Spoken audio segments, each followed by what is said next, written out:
São Paulo campeão da Copa do Brasil, superando o Flamengo no jogo de ida e empatando o jogo de volta em casa. O tricolor conquista essa façanha, né? Conquista essa Copa tão desejada aí pelos torcedores. Acaba com a piada de alguns, não é?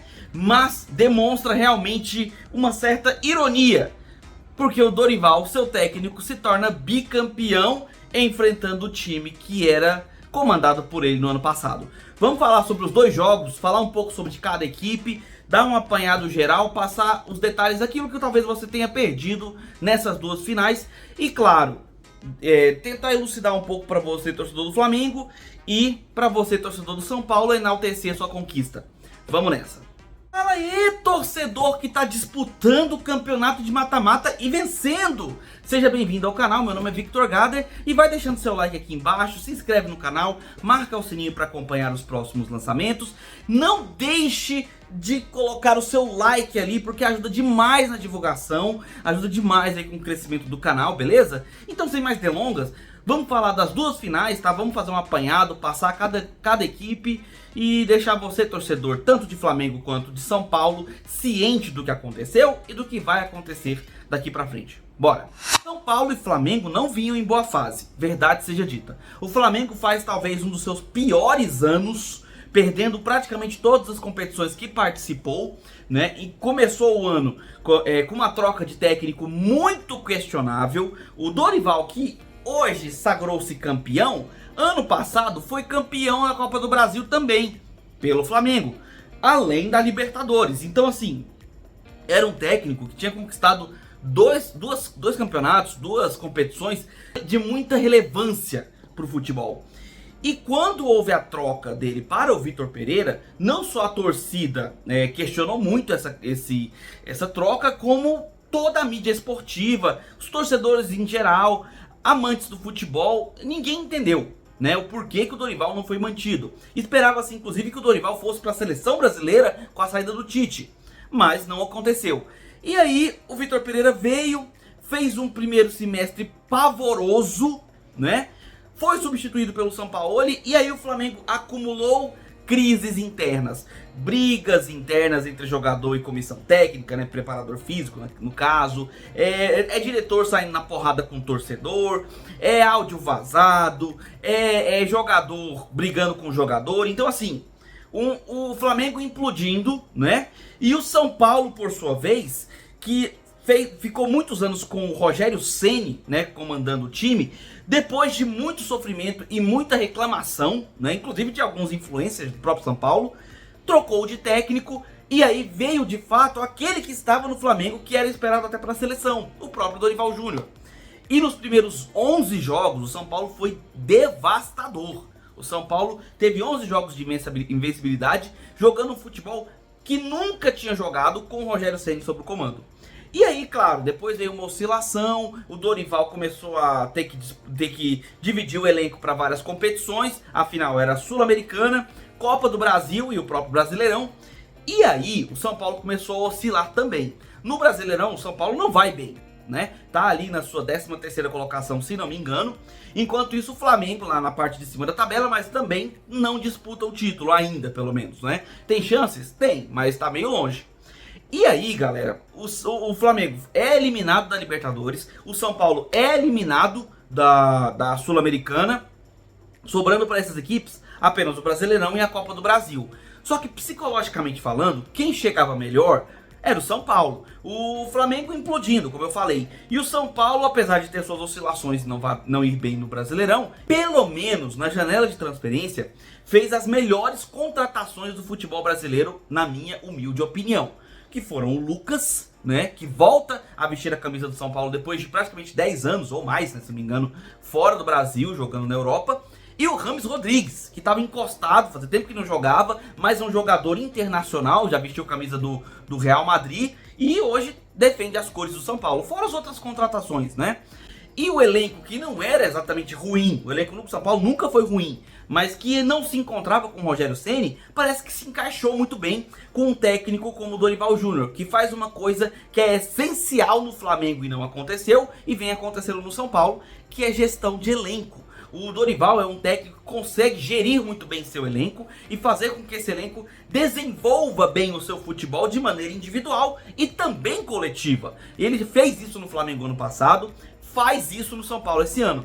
E aí chegamos na final. Falando dos jogos, temos que falar que não foram grandes jogos, vamos ser bem sinceros. O primeiro jogo mesmo, no primeiro tempo lá no Maracanã, o São Paulo foi amplamente superior. O Flamengo capengando com essa formação que o São Paulo escolhe, que é praticamente um 4-4-2, mas não funciona como um 4-4-2, nem defensivamente, nem ofensivamente. Fica mais parecendo um 4-5-1, porque o Pedro ficava isolado, o Bruno Henrique, no primeiro jogo, tentava encostar no Pedro, não conseguia, e formava-se uma linha de 5 na defesa. Quando atacava, formava-se uma linha de 4. O São Paulo, por sua vez, assumia um 4-3-3 falso, né? Com o Lucas caindo pelo meio e o Wellington Rato pela direita. E aí, parecia muito mais um 4-4-2 também, só que não era exatamente o mesmo que o São Paulo exercia. E os times muito postados em campo, no meio de campo, a supremacia era daquele que conseguia conduzir melhor a bola para o campo ofensivo, e o São Paulo fazia isso melhor, principalmente com o Lucas. Não à toa saiu vencendo no primeiro jogo, com jogadas que eram feitas nas costas do Wesley, né? Não à toa o gol saiu pelo lado dele, cruzamento, né, se não me engano, do Alisson, e cabeçada do Caleri. E o segundo tempo no jogo no Maracanã foi bem fraco mesmo, né? Quase não aconteceu nada naquele segundo tempo. Viemos então para a final no domingo seguinte no Morumbi, e o que nós vimos hoje foi o seguinte: o que o Flamengo não marcou no primeiro jogo, ele começou a marcar no segundo. A marcação que o Flamengo fez foi bem mais característica do que o Flamengo vem mostrando desde 2019 do que o que fez na final anterior, né? O Flamengo sempre teve essa característica de marcar muito em cima, uma equipe que consegue pressionar a saída de bola adversária, consegue controlar o jogo, marcando muito, recuperando a bola rápida e mantendo a bola nos pés. Quando o Flamengo não tem domínio da bola, o Flamengo não consegue jogar direito.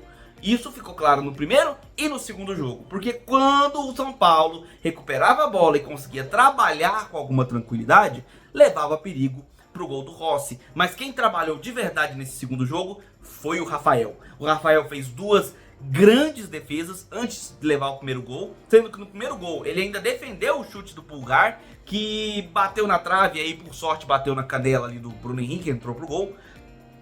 E logo depois, na sequência, poucos minutos depois, o São Paulo conseguiu reagir com um cruzamento, se não me engano, um escanteio, né, uma falta, não me lembro.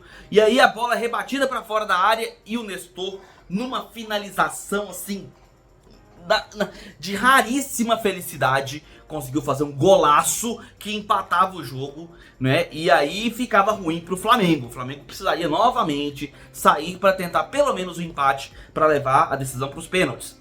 Segundo tempo iniciou-se e mais uma vez as duas equipes diminuíram seus ritmos no segundo tempo, principalmente o São Paulo. O São Paulo começou a dar muita bola pro Flamengo, e o Flamengo criou várias e várias chances, né? Não claríssimas, mas teve uma ou outra chance que o Rafael precisou trabalhar e trabalhou com bastante eficiência. Inclusive, pra mim, um dos nomes dessa final, tá? Além do Nestor, que foi realmente o cara que fez boas jogadas e a finalização do gol do São Paulo, o Rafael é responsável direto pelo placar, tá? Não fosse ele, talvez o placar fosse diferente. Mas o segundo tempo o São Paulo conseguiu se defender. Quando se lançava ao ataque era muito perigoso, porque com a velocidade do Lucas e até mesmo algum aproveitamento ali de posicionamento do Caleri e depois do Luciano, que entrou no lugar do Wellington Rato, cara, o São Paulo, se quisesse apertar mais o jogo, acelerar um pouquinho, talvez conseguisse até ampliar o placar. Mas não precisou. Controlou no segundo tempo, o Flamengo com muitas dificuldades de armação, porque o Arrascaeta voltando de lesão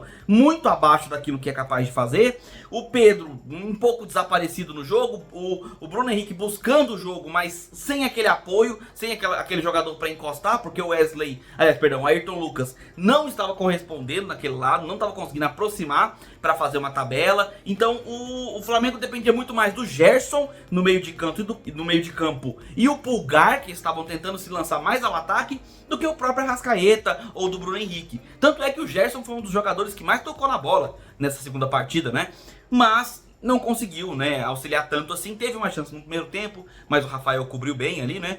Então, assim, o Flamengo do Sampaoli claramente não funciona. Isso ficou claro em todos os últimos 5 jogos. Derrotas, empates, jogos onde ele jogou mal, onde não tinha interesse no jogo. O Flamengo dava indícios de que não conseguiria fazer frente ao São Paulo, não pelo futebol, porque futebol os jogadores do Flamengo têm, mas pelo psicológico e pelo ambiente que o Flamengo tem. Mas agora, falando do São Paulo, o São Paulo vence essa partida com méritos, tá? O esquema do Dorival Júnior funciona muito bem com o Lucas no meio.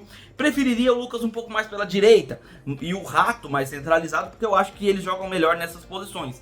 Mas eu entendo o posicionamento do Lucas no meio, já que ele tem um estilo muito mais criativo, né? E muita experiência vindo da Europa de tantos anos, né? Então o Lucas é rápido para puxar o ataque, para armar as jogadas, então ele consegue causar esse perigo ao time adversário jogando ali pelo meio. E aí, com essa formação, com o Alisson também ali participando das jogadas ofensivas e até mesmo fazendo uma cobertura defensiva, o São Paulo fica bem equilibrado, tanto defensivamente quanto ofensivamente. E mostrou isso nessa final. E consegue, com muito mérito, ser campeão dessa Copa do Brasil. São Paulo que veio enfrentando Ituano, depois venceu o dificílimo jogo contra o Sport, onde saiu até classificado nos pênaltis, né? Depois conseguiu passar pelos seus maiores rivais da capital, Palmeiras e depois o Corinthians, né? Duas classificações assim que marcam muito essa campanha. E por fim vence uma das melhores equipes do Brasil. Sim, o Flamengo é uma das melhores equipes do Brasil, mas que no momento passa por turbulências. Conseguiu se aproveitar disso e jogou um ótimo futebol nessa Copa do Brasil, fazendo por merecer esse título. Você, torcedor do São Paulo, comemore bastante, porque o São Paulo, com méritos, conquista esse caneco, que era o que faltava na prateleira tricolor, né? E já o Flamengo vai precisar catar seus caquinhos de 2023. Talvez um dos anos mais complicados que o rubro-negro já passou em sua longa história no futebol brasileiro. E eu não sei se o São Paulo dura não. Agora, fica a ironia. Já pensou se o Dorival tivesse ficado no Flamengo? Aonde que o Flamengo estaria nessa temporada?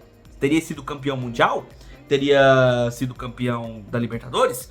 Ou da Copa do Brasil? Nunca saberemos, é só o se.